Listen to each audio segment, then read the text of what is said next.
Assalamualaikum warahmatullahi wabarakatuh. Salam Odading. Apa kabar semua? Apa kabar? Setelah kita melihat bagaimana kekacauan yang ditimbulkan makhluk-makhluk alien dalam The Avengers, kali ini kita akan kembali ikuti kehidupan superhero yang tajir, karismatik, tapi juga angkuh dan sedikit sombong, Iron Man.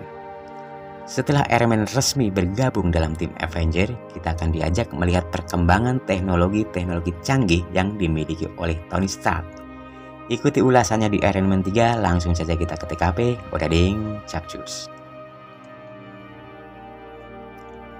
Iron Man 3 rilis tahun 2013, masih dibintangi oleh Robert Downey Jr. sebagai Iron Man, Rebecca Hall, dan bintang-bintang besar lainnya.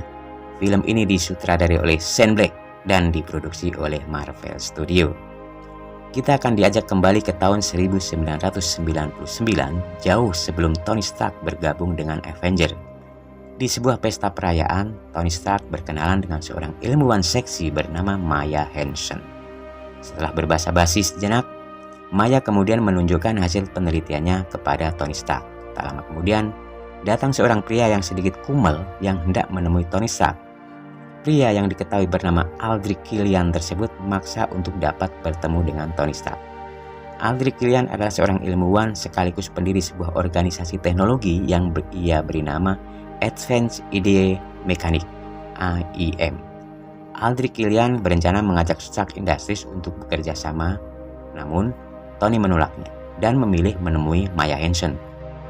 Tony meminta Killian untuk menunggunya di atas gedung, sementara Tony akan melihat hasil penelitian Maya Hansen, sebuah serum yang dapat mengakses dan mengatur ulang jaringan makhluk hidup. Dalam pertemuan tersebut, tanpa sengaja Happy memotong tangkai sebuah tanaman dan tiba-tiba tangkai tersebut dapat tumbuh kembali, tetapi tak lama kemudian tangkai tersebut meledak. Hal itu membuat Tony dan Maya yang sedang indahai terkejut. Sementara di atas gedung, Killian dibiarkan menunggu semalaman kedatangan Tony, namun Tony Stark tak kunjung menemui Killian. Beberapa tahun kemudian, pasca kejadian dengan pasukan Chitauri, Tony Stark yang kini sudah tergabung dalam tim Avenger mencoba mendesain kembali armor Iron Man yang lebih canggih yang ia beri nama Mark 42. Armor Mark 42 ini bisa dipanggil hanya dengan menggerakkan tangan, namun teknologi tersebut belum maksimal. Sesaat kemudian, Tony melihat berita TV yang menampilkan sesosok pria yang sedang meretas semua saluran televisi di Amerika. Dia menyiarkan secara langsung pengeksekusian sandera tanpa ampun. Pria tersebut juga mengklaim bahwa ledakan yang terjadi di beberapa wilayah juga dilakukan oleh kelompoknya. Ia juga sedang mempersiapkan penyerangan ke Amerika dalam waktu dekat. Berita pria Mandarin tersebut membuat heboh warga Amerika.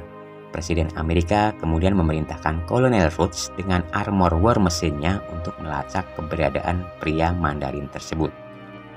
Setelah menyaksikan berita TV, Tony Stark menemui Kolonel Rhodes dan meminta untuk dilibatkan dalam pemberantasan teroris ini, karena Tony merasa bahwa ia sekarang adalah anggota Avenger. Namun, Kolonel Rhodes menolaknya, karena menurut Rhodes ini adalah masalah militer, sedangkan Iron Man bukan anggota militer. Rhodes meminta Tony untuk beristirahat dulu setelah apa yang terjadi beberapa waktu yang lalu dengan pasukan alien pimpinan Loki. Tiba-tiba Tony merasakan kepalanya sangat pusing dan segera berjalan keluar untuk memakai kostum Iron Man. Jarvis memberitahukan Tony bahwa saat ini Tony mengalami kekhawatiran berlebih atau biasa disebut sebagai panic attack. Kemudian Tony pergi meninggalkan Kolonel Rhodes. Apa yang akan dilakukan Tony Stark selanjutnya? Apakah Iron Man akan terlibat dalam mencari keberadaan pria Mandarin tersebut? Bagaimana juga dengan kondisi kesehatan Tony? Ikuti di video berikutnya. Terima kasih sudah meluangkan waktunya. Wassalamualaikum warahmatullahi wabarakatuh. Salam Odading.